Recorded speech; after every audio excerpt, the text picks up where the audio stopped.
राजस्थान में कैसा चुनाव हुआ है, हम सीधे वहीं चल रहे हैं। शरद, हमको लगता है वहां पर चर्चा शुरू करें। एक सवाल इधर से भी हमारा ले लीजिए कि दरअसल राजस्थान का परिणाम देश के मूड के हिसाब से था, जो कांग्रेस के खिलाफ बना हुआ था, जो लगातार सर्वे में आ रहा था, या फिर यह बिल्कुल निजी तौर पर गहलोत के गवर्नेंस को लेकर फैसला है?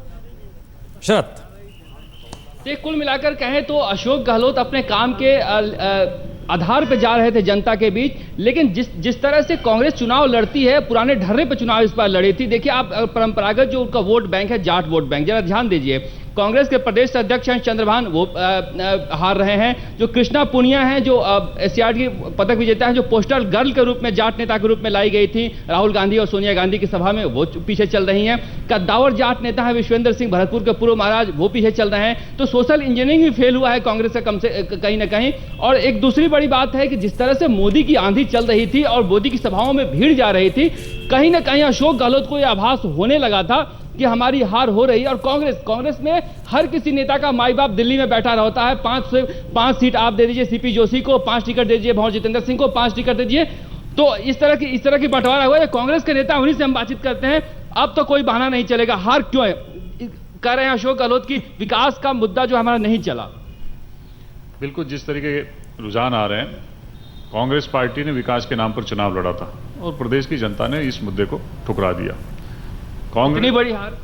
इतनी बड़ी हार अप्रत्याशित है। कांग्रेस इतनी बड़ी हार हुई है, ये पता नहीं था। कौन जिम्मेदार है?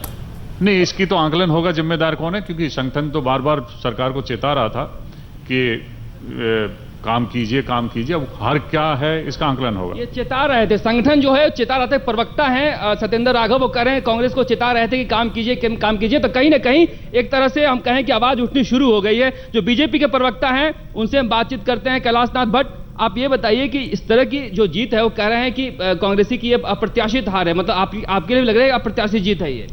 निश्चित रूप से ये हमारी जीत जो थी वो सुनिश्चित इसलिए हुई कि कांग्रेस का कुशासन था।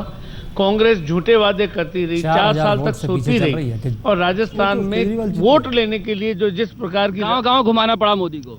राजनीति में नहीं, गांव लोग तो जब स्वराज संकल्प यात्रा चल रही थी तब आपने भी देखा होगा कि वसुंधरा जी ने जब 4 अप्रैल से यात्रा चालू की, लोग इस मात्रा में आए, उसी से लगने लग गया कि फिर क्यों जरूरत पड़ी नरेंद्र मोदी की? नहीं, नरेंद्र मोदी जी का तो स्टार प्रचारक आए थे, नरेंद्र मोदी जी की जरूरत रहेगी, क्योंकि राजस्थान में वसुंधरा और देश में नरेंद्र मोदी, ये दोनों बातें चलने वाली है। दोनों नेताओं का जादू चला है। लेकिन एक दल था जो खेल बिगाड़ने में लगा होता वसुंधरा राजे का, लेकिन वो न घर के रहे न घाट के रहे। वो राजपा के, उनसे बातचीत करते हैं, न इधर के रहे न उधर के रहे। आप तो देखो, हम तो घर में हैं और घाट पर भी हैं।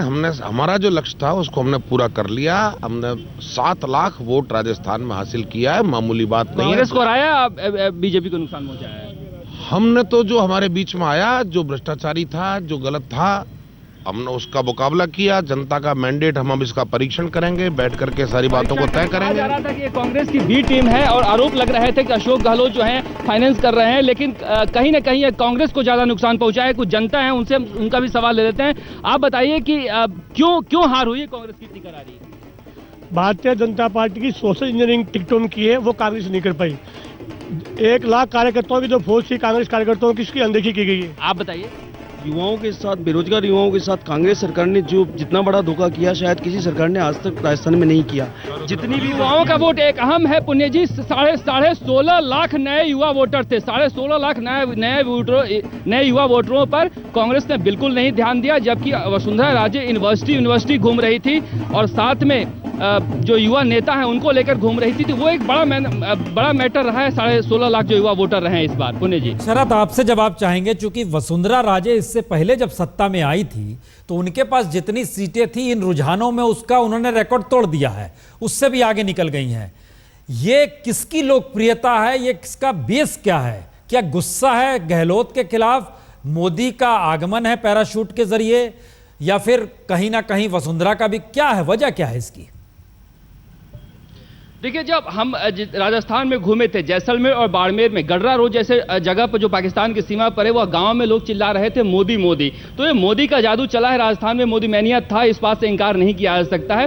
लेकिन अशोक गहलोत जो जनता के बीच अंडर करंट था, जो नाराजगी था, वो समझ नहीं पाए शायद लगता है। जो फ्लैगशिप योजनाओं के बल पे वो जा रहे थे, वो जनता तक पहुंच नहीं पाई, ऐसा लगता है, जो नाराजगी जिस तरह से जनता की दिख रही है। और दूसरी बड़ी बात है कि देखिए, एक कारपेट बॉम्बिंग करके एक टर्म हुआ करता था, पुनीत जी आपको याद होगा, प्रमोद महाजन के जमाने में। अब वो ये टर्म भले ही इस्तेमाल में नहीं रहा हो, लेकिन बीजेपी के ये योजना का हिस्सा बन चुका है। जिस तरह से अशोक गहलोत पे कारपेट बॉम्बिंग किए हैं प्रचार में, राजनाथ सिंह 20 से ज्यादा सभाएं, 22 सभाएं नरेंद्र मोदी की, सुषमा स्वराज, अरुण जेटली, ये हेमा मालिनी, जितने नेता थे सब उतार दिए गए। जब कांग्रेस को देखिए, अकेले अशोक गहलोत, राहुल गांधी मात्र 4-5 सभाओं में, सोनिया गांधी की 3 सभा, और कांग्रेस का कोई नेता नहीं जो आए पीसीसी में। अरे भाई शरद, एक सवाल जरा शशि शेखर जी आपसे पूछना चाह रहे हैं, जरा पूछिए भाई।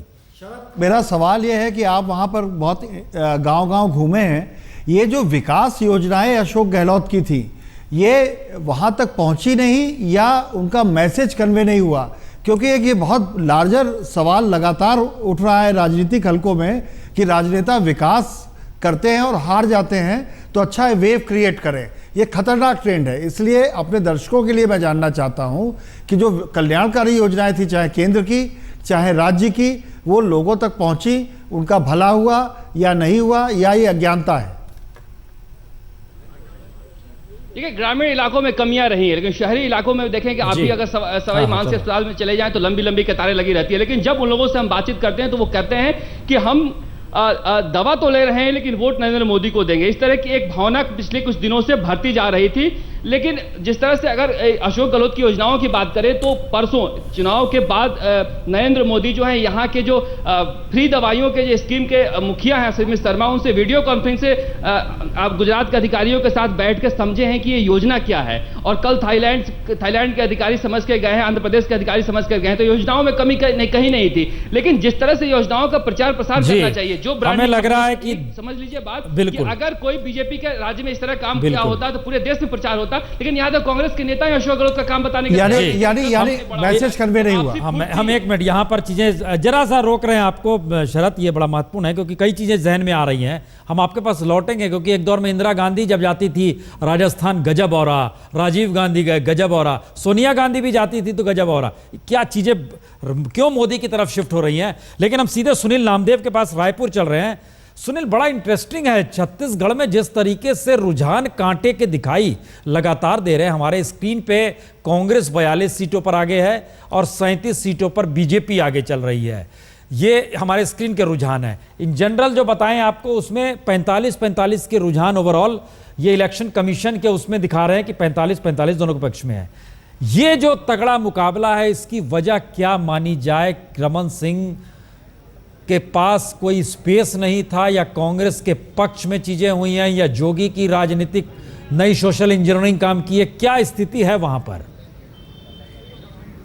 प्रसून जी, ये जो कांटे की टक्कर देखने को मिल रही है, ये एक बदलाव की बयार थी। यहां पर 10 साल से बीजेपी का शासन था और एक कांग्रेस ने परिवर्तन रैली शुरू की थी, जो उसका खासा असर पड़ा था।